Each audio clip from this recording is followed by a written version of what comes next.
you're given, that's how we live it. Don't be mad at the system, it's simply how we've existed. I hear a lot of people talking like they politicians and choose to be an accountant because it's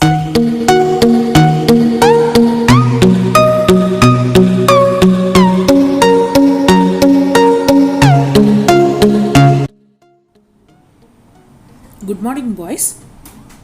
Today we discuss about the remaining portion of chapter 1, Introduction to Computers. We already discussed what is computer and generations of computers.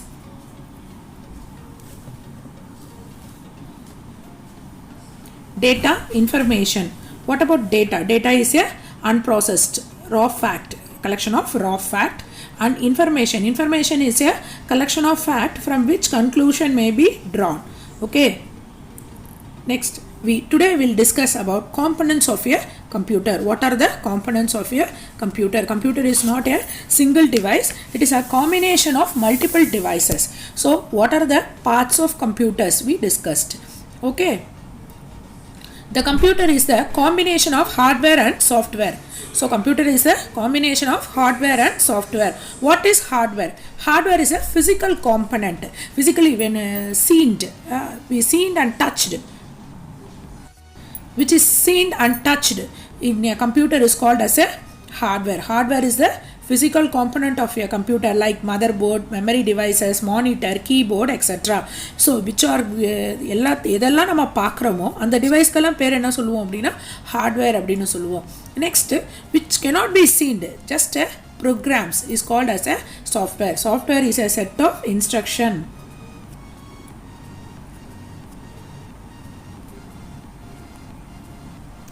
Is a set of programs or instructions. Both hardware and software together make a computer system to function. ஒரு computer system work பண்றதுக்கு so both hardware and software is necessary. Okay, let us first have to look at the functional components of a computer. So எதுல functional components அப்படினு பார்ப்போம். Every task given to a computer follow as a cycle, that is input, process, output. So IPO cycle. So it is needed. Okay, it needs certain input and process that input and produce the desired output. So ஒரு input கேக்கும், நம்ம இந்த input கொடுப்போம், அதை process பண்ணோம், CPU வந்து அதை process பண்ணுது. நெக்ஸ்ட் ஒரு கரெக்டான ஒரு ரிசல்ட்டை நமக்கு மானிட்டரில் காமிக்குது. இதை பாருங்கள். ஸோ இது வந்து கீபோர்டு வழியாக நம்ம என்ன பண்ணுவோம் அப்படின்னோம்னா இன்புட்ஸ் கொடுப்போம். ஸோ இந்த கீபோர்டு வழியாக நம்ம இன்புட்ஸ் கொடுக்குறீங்க. ஸோ அதை என்ன பண்ணும் அப்படின்னா CPU ப்ராசஸ் பண்ணும் to process the input. So that is question இங்கே கொடுக்குறோம், ஆன்சர் இங்கே சில இதாகும்.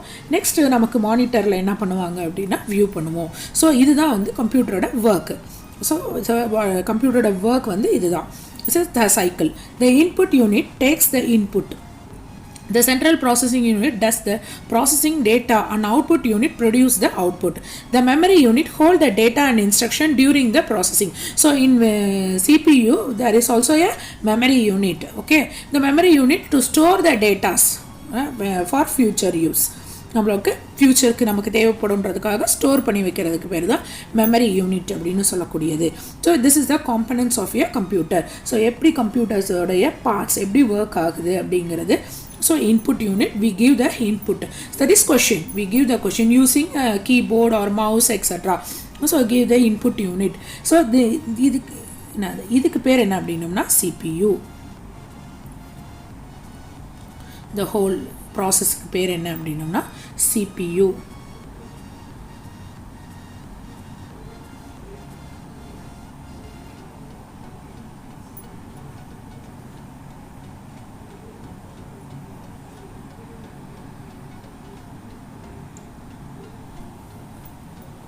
Central processing unit, it is the brain of the computer system.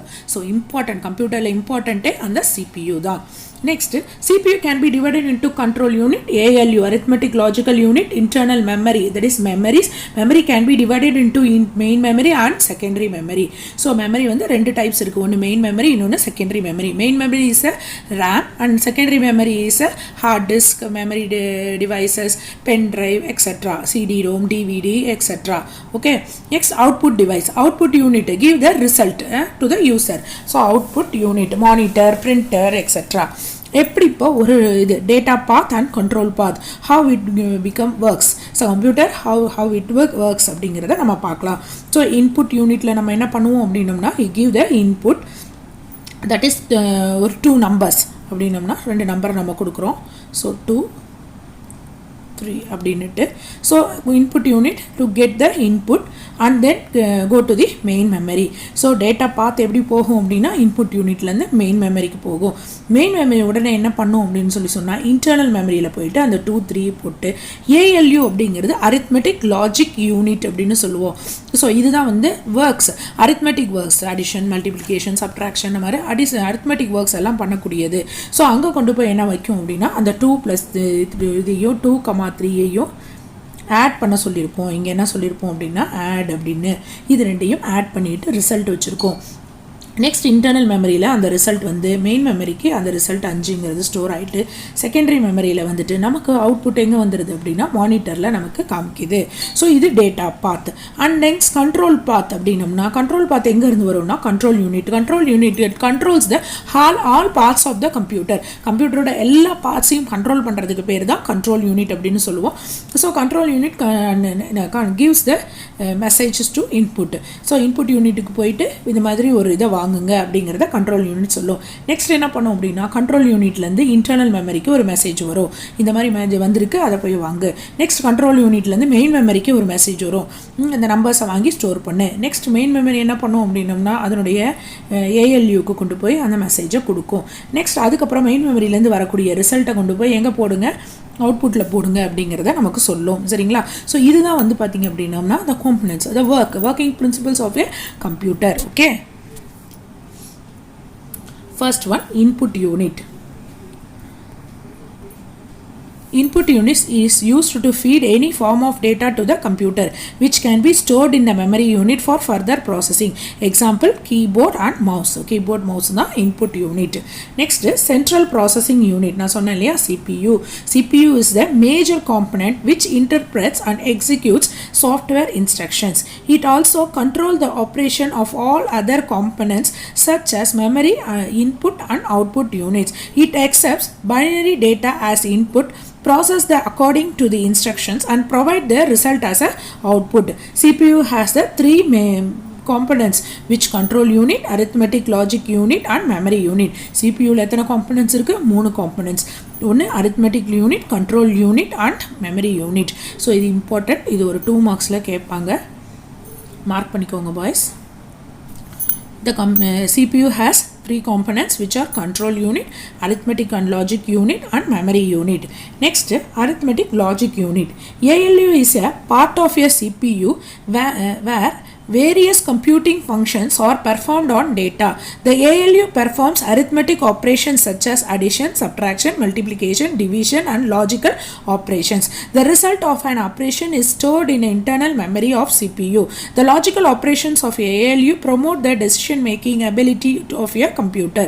So ALU அப்படிங்கிறது arithmetic logical unit. அங்கே தான் வந்து work, mathematical works எல்லாமே அந்த இடத்துல logical and mathematical. Logical means comparative operations. Okay, அதான் வந்து லாஜிக்கல் அப்படிங்கிறது டெசிஷன் மேக்கிங் அப்படின்னு சொல்லுவோம். ஸோ அந்த ஒர்க் எல்லாமே இங்கே அரித்மெட்டிக் லாஜிக்கல் யூனிட்ல தான் நடக்கும். Next, control unit. The control unit controls the flow of data between the CPU, memory and IO devices. It also controls the entire operation of a computer. So டோட்டலாக கம்ப்யூட்டரை control பண்ணக்கூடியது என்ன அப்படின்னா control unit.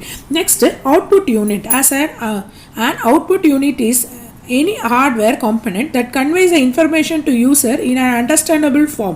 நமக்கு result understandable ஃபார்மில் காமிக்கக்கூடியதுக்கு பேர் தான் output unit. Example, monitor, printer, etcetera. Next, memory unit. Memory is a unit is a two types already I told இல்லையா, which primary memory and secondary memory. Primary memory is used to store temporarily store the programs and data which instructions are ready to execute. The secondary memory is used to store the data permanently. So secondary memory permanent store ஆகும், primary memory அப்படிங்கிறது டெம்பரவரியாக store ஆகக்கூடியது. ஓகேவா? So ஃபோனில் நம்ம பார்த்துருப்போம், நம்மளுடைய main storage இருக்கு இல்லையா, அதுக்கு பேர் தான் temporary memory, that is primary storage. System storage னு சொல்லுவோம் RAM. This is called as a primary storage. And extended, அதாவது ஹார்ட் டிஸ்க்லாம் வந்து என்ன சொல்லுவோம் அப்படின்னோம்னா மெமரி கார்டுன்னு சொல்கிறோம் இல்லையா, அதே மாதிரி ஸ்டோரேஜ் கார்டெல்லாம் சொல்கிறோம் இல்லையா, அதெல்லாம் வந்து என்ன அப்படின்னோம்னா செகண்டரி மெமரி அப்படின்னு சொல்லுவோம். primary memory is a volatile which means to of the power, the data can be erased. The memory is a volatile, that is content is lost when the power supply is switched off. நம்ம switch off பண்ண உடனே நம்மளுடைய contents எல்லாம் loss ஆயிடும். So அதான் it is a volatile memory. The random access memory, RAM is an example of main memory. The secondary memory is a non-volatile, that is the content is available whenever the power supply is switch off ஆனா கூட அதனுடைய datas அழியாமல் இருக்கும். Hard disk, CD-ROM, DVD-ROM are examples of secondary memories. Pen drives எல்லாமே வந்து secondary memories தான். சரிங்களா? Next input and output devices. Input and output devices. input devices பார்க்கலாமா? input devices, first one keyboard is wired and wireless virtual is the most common input devices used today. so நம்ம இப்போ use பண்ணுற common input devices என்ன அப்படின்னா keyboard தான். the individual keys for letters, numbers are collectively known as character keys. so இதில் நிறைய keys இருக்குது, character keys. So the keyboard layout is derived from the keyboard of original typewriter. இது பார்க்கறதுக்கு typewriting machine மாதிரி இருக்கும். பாருங்கள் இங்கே கீழே பார்த்தீங்கன்னா உங்களுக்கு தெரியும். ஸோ இது பார்க்கறதுக்கு எப்படி இருக்குது அப்படின்னோம்னா டைப்ரைட்டிங் மிஷின் மாதிரி இல்லை இருக்குது இல்லையா, அதே மாதிரியே இருக்கும். தட் இஸ் ஆல்ஃபபெட்ஸ் இருக்குது, நம்பர் கீஸ் இருக்குது, ஃபங்க்ஷன் கீஸ் இருக்குது. ஸோ இங்கே பாருங்கள் ஆல்ஃபபெட்ஸ் இருக்குது, அதுக்கப்புறமேட்டு மேலே நம்பர் கீஸ் இருக்குது இங்கெல்லாம். அதுக்கு அடுத்தது பார்த்திங்கன்னா இங்கே F1, F2, F3 F12 வரைக்கும் ஃபங்க்ஷன் கீஸ் இருக்குது. அதுக்கப்புறம் இது வந்து பார்த்திங்க அப்படின்னோம்னா ஆரோ கீஸ்ன்னு சொல்லுவோம்.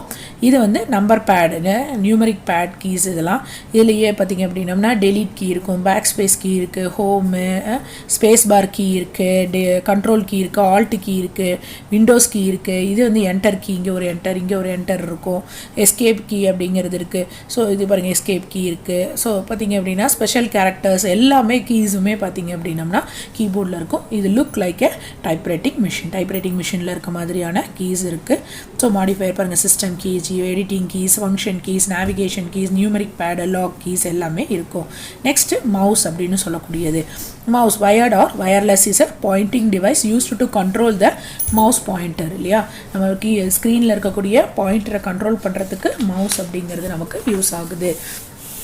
movement of the computer cursor or display on the screenல பாருங்க movement of the cursor on the display screen னா monitor இருக்கக்கூடிய இதை கண்ட்ரோல் பண்ணுறது. it can be used to select the icons, menus, command buttons and or activate something on your computer. some mouse actions are move, click, double click, right click and click and drag. so மவுஸோட actions வந்து move, கிளிக்லாம் இருக்கும். Mouse பார்க்குறதுக்கு எப்படி இருக்கும் அப்படின்னம்னா பாருங்க, it's look like a mouse. So it's called as a mouse. So இதுதான் மவுஸ்ன்னு சொல்லுவோம். இதில் வந்து பார்த்திங்க அப்படின்னம்னா இது வந்து பார்த்திங்க அப்படின்னா லெஃப்ட் கிளிக் அப்படின்னு சொல்லுவோம், லெஃப்ட் பட்டன். இது ரைட் பட்டன் அப்படின்னு சொல்லுவோம். So left click, right click, அப்போ ஒரு கிளிக் பண்ணலாம். டபுள் கிளிக் அப்படின்னம்னா லெஃப்ட் பட்டனே 2 தடவை கிளிக் பண்ணால் டபுள் கிளிக், ரைட் பட்டனை கிளிக் பண்ணால் ரைட் கிளிக் அப்படின்னு சொல்லுவோம். கிளிக் அண்ட் ட்ராக் அப்படின்னா லெஃப்ட் பட்டனை ஒரு ப்ரெஸ் பண்ணிவிட்டு without releasing the left button we move the mouse on the சர்ஃபேஸில் நம்ம மவுஸை ஜஸ்ட் அப்படியே மூவ் பண்ணுறோம் அப்படின்னோம்னா அதுதான் என்ன சொல்லுவோம் அப்படின்னோம்னா கிளிக் அண்ட் ட்ராக் அப்படின்னு சொல்லுவோம். சரிங்களா? இந்த ஆக்ஷன்ஸ் எல்லாமே மவுஸில் நம்ம பண்ணக்கூடியது. Next different types of mouse. இது வந்து 2 மார்க்ஸில் கேட்பாங்க. சரிங்களா? Different types of mouse or mechanical mouse, optical, laser mouse, air mouse, 3D mouse and tactile mouse and ergonomic mouse and gaming mouse அப்படின்னு சொல்லக்கூடிய மவுசஸ்லாம் இருக்குது. நம்ம இதை எழுதி வச்சுக்கோங்க. 2 மார்க்ஸில் இம்பார்ட்டன்ட், 2 மார்க்ஸில் கேட்பாங்க. That is who invented the mouse. The computer mouse as we know it today was invented and developed by Douglas Engelbart with assistance of Bill English during 1960s. was patented on November 17, 1970. that is it is என்ன சொல்கிறது, copyright எப்போ கிடச்சது அப்படின்னம்னா 1970 60s கண்டுபிடிச்சிட்டாங்க. 1970 அதுக்கு ஒரு copyright கிடச்சிது அப்படின்னு சொல்லலாம். சரிங்களா? நெக்ஸ்ட்டு ஸ்கேனர்ஸ் பார்க்குறதுக்கு நம்ம இப்போ பார்ப்போம். ஜெராக்ஸ் மிஷின் கடையில எல்லாம் பார்த்துருப்போம். ஸ்கேனிங் மிஷின் அப்படின்னு சொல்லுவோம்.